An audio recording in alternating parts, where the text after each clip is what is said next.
Bonjour à tous. Nous voilà donc le mardi 13 avril. C'est la dernière donc séance de ce cours de philosophie avant les vacances de Pâques et je précise que pour cette semaine, il n'y aura qu'un épisode et non pas deux épisodes de 45 minutes. Un épisode qui risque même d'ailleurs d'être plus court que les 45 minutes habituelles parce que j'ai décidé de ne pas entrer dans le gros morceau qui m'attend ensuite, à savoir, comme je l'avais indiqué à la fin du cours précédent, la présentation de l'un des édifices intellectuels, philosophiques, les plus considérables qu'ait produit la philosophie occidentale, la science occidentale, à savoir le système d'Aristote. Et comme je ne veux pas couper en ayant tout juste commencé de présenter cette pensée d'Aristote, euh, juste après en avoir exposé que quelques premiers points, j'ai décidé de tout reporter après les vacances de Pâques. Alors, ce qui fait que cette séance sera unique et qu'elle ne fera peut-être même pas 45 minutes. Si vous êtes véritablement inconsolable de ne pas me voir et m'entendre plus longtemps, je vais dès aujourd'hui mettre en ligne, dans le cadre du hors-programme de l'Université du Temps Libre, comme je l'avais indiqué, je vais mettre en ligne une conférence, un exposé que je tire de conférences que j'avais déjà faites d'ailleurs, notamment à l'UTL, une fois, il y a assez longtemps maintenant, peut-être une quinzaine d'années, sur la notion alors actuelle et urgente s'il en est, de laïcité. Donc voilà, vous aurez sur le site de l'UTL, dans la rubrique hors programme, un exposé sur la notion de laïcité. Mais je reviens donc à mes questions astronomiques avec l'interrogation suivante qui constituera le point 4.3.3.4. À quoi sert un modèle d'univers? Quand je demande à quoi sert, bien sûr, c'est une façon tout à fait cavalière de parler parce que, naturellement, les théories scientifiques et a fortiori des systèmes de pensée aussi vastes, aussi considérables, aussi englobants, aussi synthétiques que celui qui correspond à cet univers des deux sphères, de tels systèmes ne s'élaborent pas pour répondre à une question d'utilité. Ces systèmes se construisent. Alors, ils se construisent et ils sont construits. Ils se construisent au sens où ils s'élaborent d'une certaine façon spontanément, naturellement, au sein d'une culture. En même temps, ils sont construits de façon délibérée, consciente, bien évidemment, et réfléchis par des penseurs. Mais des penseurs qui s'inscrivent dans un cadre historique, social, politique, philosophique, intellectuel, culturel, si vous voulez, des penseurs qui s'inscrivent dans un cadre qui nécessairement va déterminer la direction générale que peut prendre leur pensée. Ça n'empêche pas d'ailleurs ces penseurs d'avoir des conceptions, des représentations de l'univers notamment qui peuvent être très différentes. Mais il reste que, ne serait-ce que pour qu'un dialogue reste possible entre ces différentes conceptions, il reste que des références communes sont nécessaires et que ces références communes, personne ne les choisit délibérément, elles ne sont pas codifiées par des individus qui prendraient l'initiative de dessiner ce cadre universel dans lequel les systèmes peuvent se concevoir. Alors, le système d'univers que constitue ce schéma général des deux sphères, et qui donc s'élabore à l'époque des Grecs, dans les conditions que j'ai exposées précédemment, ce système d'univers, c'est celui à l'intérieur duquel se constitue la représentation du cosmos d'Eudoxe, Eudoxe de Cnide, avec qui nous avons finalement affaire à non seulement la première théorie astronomique véritablement scientifique, mais peut-être même, faudrait-il aller jusqu'à dire, que Eudoxe nous offre la première théorie scientifique, proprement dite, au sens le plus général du terme, du monde occidental européen. Si l'on exclut euh, mais ça se produit à peu près simultanément, les essais de théorie mathématique qui vont advenir très peu de temps après, à savoir Euclide avec l'arithmétique et la géométrie. Mais évidemment, l'idée de théorie scientifique pour une axiomatique mathématique comme celle d'Euclide a déjà un sens nettement différent. Si l'on entend par théorie scientifique un système de pensée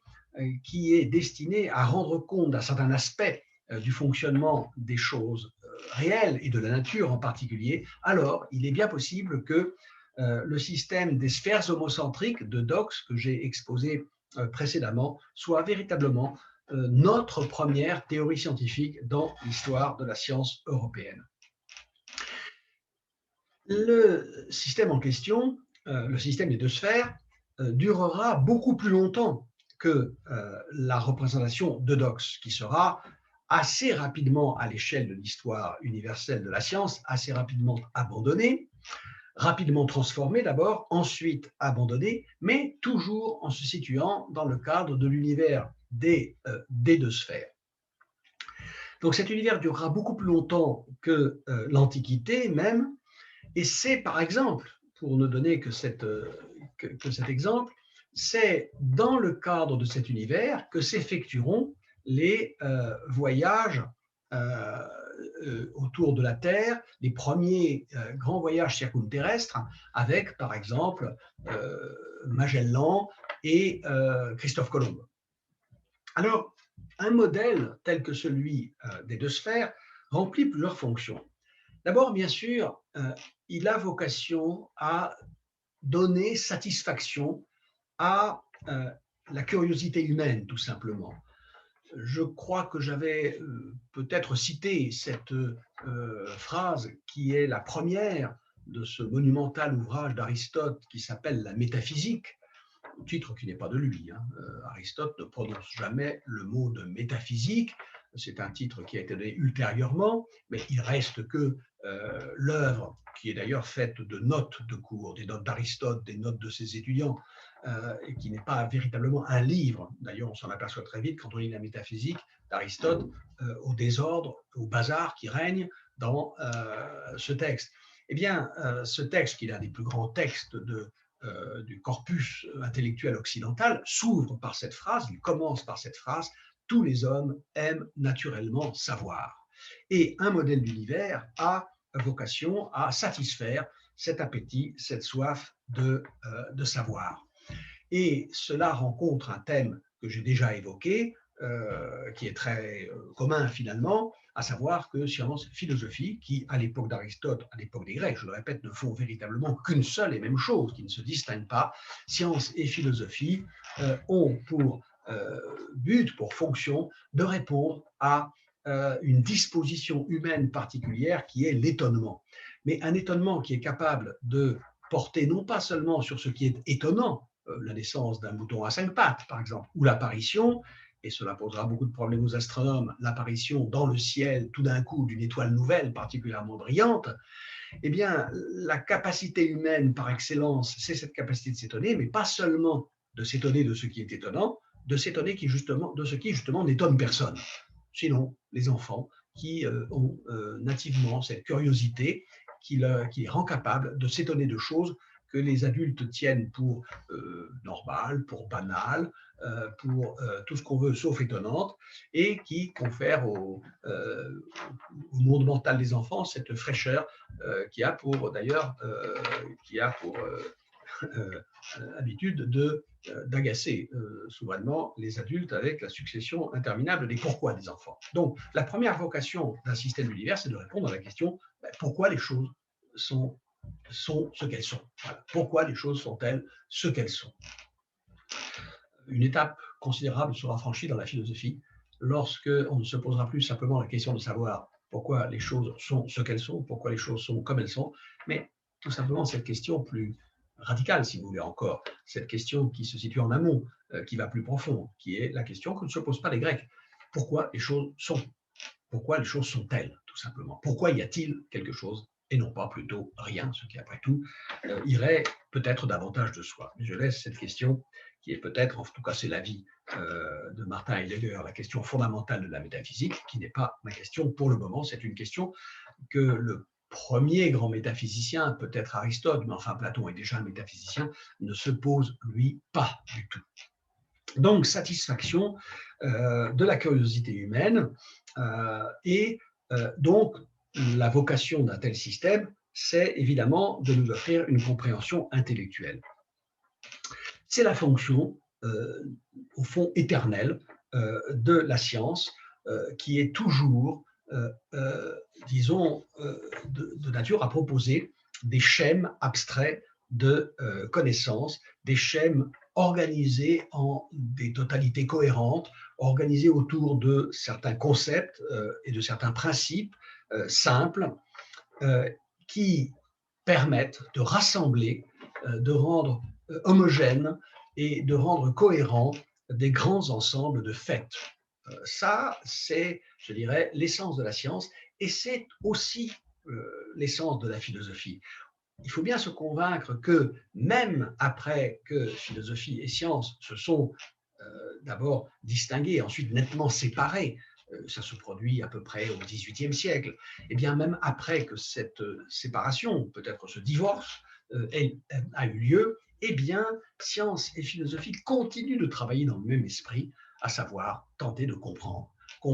tenter d'organiser l'immense richesse, l'immense diversité intrigante du monde dans lequel nous vivons en un tout cohérent, en une représentation intellectuelle cohérente qui englobe la totalité des faits que l'on constate. Alors, voilà donc la fonction que remplit un objet scientifique comme l'univers des deux sphères. J'ai déjà répondu à la question, mais je la rappelle quand même, j'y reviens un instant. J'ai répondu à la question de savoir pourquoi les esprits humains s'étaient d'emblée précipités dans la direction de ce qui est le plus éloigné, le plus grand, le plus inaccessible, à savoir les astres, les phénomènes célestes, pour en faire un objet de connaissance. Pourquoi ont-ils commencé par faire la science de ça plutôt que des cailloux que nous trouvons par terre ou des êtres vivants qui abondent autour de nous? Eh bien, je l'ai dit, parce que les astres présentent cet atout, cette vertu particulière de donner prise à l'outil mathématique, puisqu'ils se présentent comme des objets dont on peut au moins provisoirement décider de tenir entre parenthèses la nature physique pour ne considérer que leur mouvement en tant que ces astres sont regardés comme des points. Alors, pendant assez longtemps, pendant des siècles, la science astronomique, et je dirais la science tout court, et la philosophie bien sûr, et pas seulement la science et la philosophie, nous le verrons, vont mener leurs recherches à l'intérieur de ce schème théorique de l'univers des deux sphères. Ce schème théorique va remplir, donc, comme je viens de le dire, une fonction de connaissance, de compréhension intellectuelle. À ce titre, il est de nature à fournir une certaine satisfaction à l'esprit. Il offre à l'esprit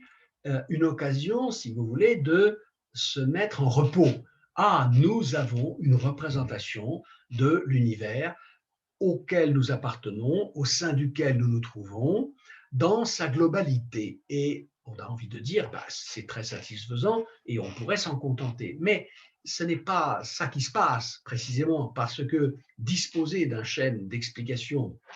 générale et même universelle n'arrête pas le mouvement de la curiosité humaine, n'arrête pas l'étonnement et donc à l'intérieur de ce schème, à l'intérieur de ce cadre, et c'est ce qui se passera pour toutes les théories scientifiques et pour toutes les théories philosophiques, à l'intérieur de ce schème, on continue de chercher. On continue de chercher à l'intérieur du cadre qui est défini par cet univers des deux sphères.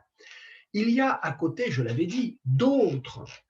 modèles d'univers. Le modèle, par exemple, des atomistes de l'Antiquité, le modèle de Démocrite et d'Épicure, puis ensuite de Lucrèce,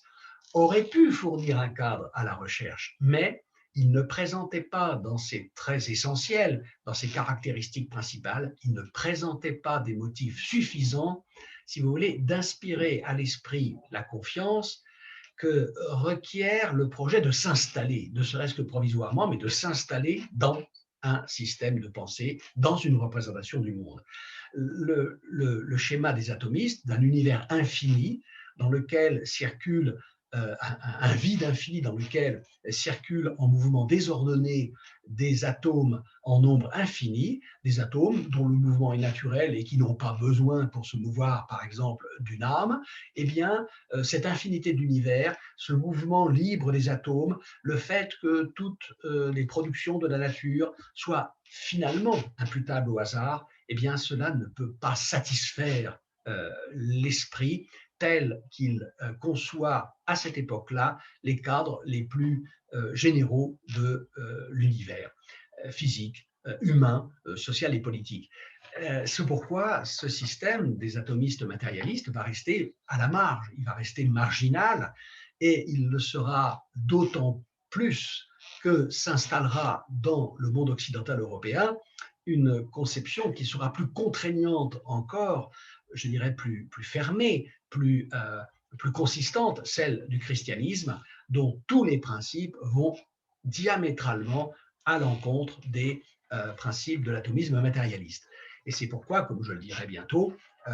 c'est à l'intérieur de ce système des deux sphères que s'élaborera la conception européenne durant tout le Moyen-Âge et jusqu'à la Renaissance. Alors, on va donc continuer de chercher à l'intérieur de ce système, c'est-à-dire que le système va, à côté de sa fonction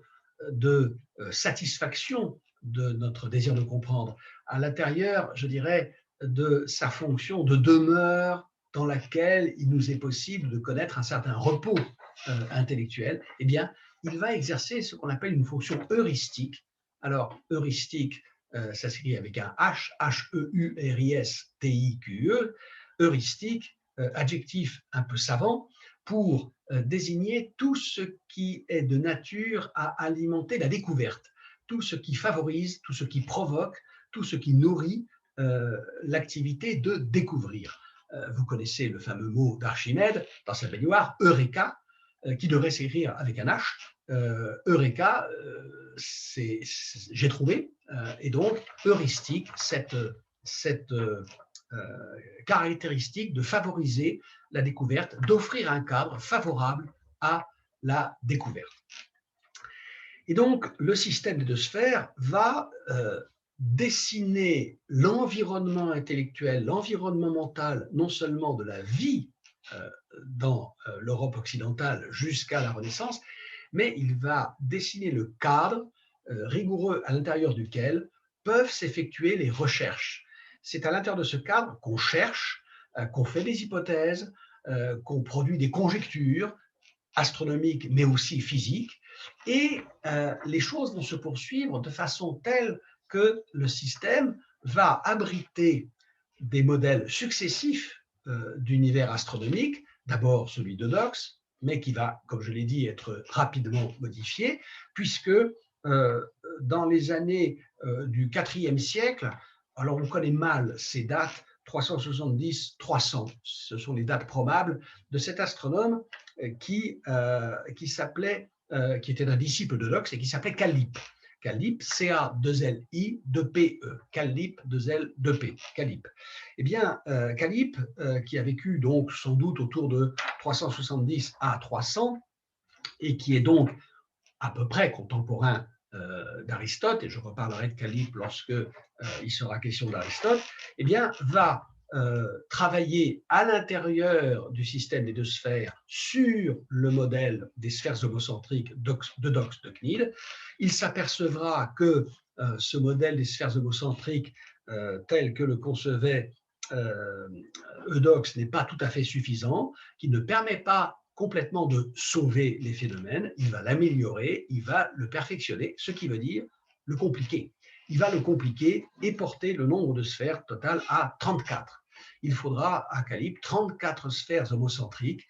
donc toutes centrées sur le même point, la Terre, 34 sphères homocentriques tournant les unes sur les autres selon le schéma que j'ai essayé d'expliquer le moins obscurément possible la dernière fois pour rendre compte des mouvements de tous les astres. Il ne faut pas non plus négliger la fonction d'aide à la mémorisation qu'assume un système aussi général, aussi global que celui des deux sphères. Quand vous êtes en possession de ce système, vous disposez, alors cette fois-ci c'est une question de psychologie, psychologiquement vous disposez d'un cadre à l'intérieur, il est possible de venir faire se ranger à leur place dans un ordre intellectuellement satisfaisant les connaissances nouvelles que vous pouvez acquérir. Et c'est ce qui se passe, par exemple, pour un marin qui navigue. Un marin qui navigue se représente donc les astres, puisque ces astres occupent dans son environnement une place considérable. C'est sur eux qu'il s'oriente, c'est à partir d'eux, avec les instruments dont il dispose, s'il en dispose, parce qu'ils viendront assez tard, ces instruments, comme par exemple le sextant, qui n'existe pas dans l'Antiquité, naturellement, c'est sur ces astres qu'il s'oriente, et donc c'est avec les astres qu'il détermine le cap et qu'il suit sa route. Mais le marin n'a pas seulement à sa disposition la connaissance de l'univers des deux sphères, il n'a pas seulement à sa disposition ce schéma général, il l'a, mais cela ne suffirait évidemment pas. Il faut que s'intègrent à l'intérieur de ce schéma toutes les connaissances qu'il est susceptible d'acquérir,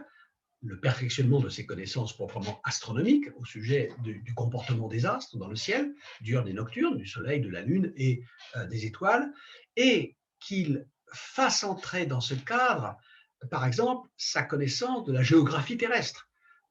On va progressivement disposer de cartes de plus en plus précises. Et il faudra articuler à l'univers des deux sphères, il faudra relier au schéma général de l'univers des deux sphères les connaissances que nous possédons au sujet de la configuration des terres et des mers sur le globe terrestre, puisque nous savons que le spectacle astronomique, par exemple, s'il ne varie pas lorsqu'on se déplace d'est en ouest, change en revanche considérablement lorsqu'on se déplace le long des méridiens entre les directions du nord et du sud. Et donc, toutes ces connaissances devront être reliées. Eh bien, un schéma général comme l'univers des deux sphères sert précisément à mettre en relation tous ces aspects. Il faut savoir d'ailleurs que jusqu'à une époque extrêmement récente, jusqu'à l'apparition du GPS à peu près, puisque le GPS, comme je l'ai déjà dit, du reste, en me plaignant quelquefois de ce que ça rendait ses utilisateurs un peu idiots, le GPS rend évidemment superflu toute espèce, ou presque superflu, toute espèce de connaissances astronomiques et géographiques. Je dis superflu ou presque superflu, il est évident que les capacités d'orientation, les capacités de repérage de quelqu'un qui dispose non seulement du GPS, mais d'une certaine connaissance scientifique de l'astronomie, même si ça ne concerne que les éléments les plus basiques de l'astronomie, et qui possède des connaissances de géographie, sera quand même très avantagé. Ne serait-ce que, soit dit en passant, parce qu'un GPS, ça peut tomber en panne. Ça peut tomber en panne entre vos mains parce que vous n'avez plus de batterie, ça peut tomber en panne tout là-haut, puisque ça dépend évidemment d'une foultitude de satellites dont la fiabilité est, on l'a bien mesuré d'ailleurs avec le projet Galileo européen, dont la fiabilité est quelquefois sujette à caution. Donc, naturellement, des connaissances géographiques, astronomiques, pour celui qui s'oriente à la surface du globe, sont très utiles, même s'il dispose du GPS. Mais en théorie, sur le papier, si vous voulez, il peut ne faire qu'avec le GPS. Eh bien, jusqu'à ce que le GPS apparaisse, dans les manuels de navigation maritime, eh bien, un chapitre d'orientation à partir de l'astronomie commençait par une formule du genre « Nous supposerons que la Terre est une sphère placée au centre du monde, au sein d'une sphère plus grande sur laquelle sont fixées les étoiles fixes et sur laquelle se déplacent le Soleil, la Lune et les planètes. Ce qui veut dire que l'univers des deux sphères continue d'avoir une fonction pratique, une fonction dans la vie, même lorsqu'il n'a plus aucune espèce de validité scientifique ou théorique. Et c'est pour ça d'ailleurs que un enseignement très élémentaire, très rudimentaire de l'astronomie, qui ne viserait qu'à l'utilité pratique, c'est-à-dire dans une optique, si vous voulez, tout à fait anti-platonicienne, un tel enseignement pourrait s'en tenir à ce schéma de l'univers des deux sphères. Enfin, un tel modèle possède des atouts. Il a tout ce qu'il est nécessaire d'avoir pour constituer le cadre alors d'un système de pensée et de représentation, non pas des réalités physiques, des choses de la nature, mais de l'ensemble de la vie humaine. C'est à l'intérieur d'un tel système que l'on peut donner, qu'on peut conférer aux choses et aux êtres la place qui leur revient. Il est clair qu'il ne se passe pas la même chose sur la Terre et dans les cieux, que les mouvements n'y sont pas du même type, que les êtres qui les peuplent ne présentent pas la même apparence, même s'ils ont des points communs. Je prends un exemple. Les astres ont ceci de commun avec les êtres vivants, du moins avec les animaux que nous voyons sur la Terre, ils ont ceci de commun qu'ils se déplacent, qu'ils sont en mouvement. Et ce mouvement, je l'avais dit, requiert une cause qui va être assimilée assez rapidement et très majoritairement à une âme. Et c'est ainsi que se construit un schéma global à l'intérieur duquel les choses ont une place et une vocation. Elles sont là pour quelque chose. Leur existence en tel lieu, pendant telle durée, eh bien, a, si vous voulez, par rapport au dispositif d'ensemble, par rapport au dispositif global, eh bien, tout cela a une signification.